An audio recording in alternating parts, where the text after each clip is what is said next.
Welcome back to Energy and Cleaning and Life Hacks. Today I have 11 amazing aluminum foil hacks for you, plus some bonus tip. No, this is not just for getting cable TV, my friend. By the way, do people still do that? Want to make your steel wool last longer? By the way, this is absolutely amazing for removing hard water stains in your bathroom. Wrap your steel wool in aluminum foil, put it inside of your freezer. Also, this is great to do with paintbrushes if you do not want to clean the paintbrush and you want to use it in the near future. Got some dull scissors, particularly your kitchen scissors. Not anymore, my friend. Make about 7 to 8 passes here with your scissors and they will be good and sharp as new. Speaking of freezer, are you feeling a bit tired and just want a nice cool compress on your face or on your cheeks? Place this in your freezer for a few hours, pull it out, put it on your eyelids, and you're gonna feel amazing. Sick of having to scrub your pots and pans for hours and hours, especially your glass pans? Aluminum foil, my friend. This is my favorite on glass in particular. I bet you know this trick in the book. Need to keep your oven nice and clean. Line the bottom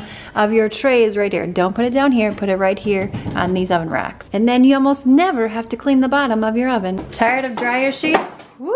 Aluminum foil balls will do the same thing. Going camping and need to keep your matches dry? Wrap them in aluminum foil. Don't have a mattress protector on hand or just want to save a little extra money? Lay aluminum foil in the spot that tends to get saturated if you have little ones that wet themselves. Lay a beach towel overhand and your mattress will stay clean. And then of course layer with your favorite fitted sheet, blankets, and etc. Tired of soap residue all over your shower? Not anymore. Just place it in a little cute aluminum foil pack and you have no cleanup when it comes to your soap. And if you love saving yourself time, this is one of my newest tricks when it comes to aluminum foil. My kids, they love apples and peanut butter or apples and pretzels, but have you ever tried to clean peanut butter out of a bowl?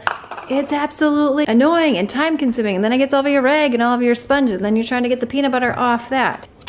Not anymore. Put the aluminum foil in the bowl, peanut butter in there, dip away, and you are good to go. Throw this away. Yes, it is a bit more wasteful to do that, but you're also going to save yourself a ton of time of scrubbing. So I suppose you can make the justification that if you use this in your bowl, then you're using less water, so you're saving on water. So there's that. Give this video a thumbs up. Click the video on screen now for some additional cleaning and life hacks. And I will see you, my friend, in the next one.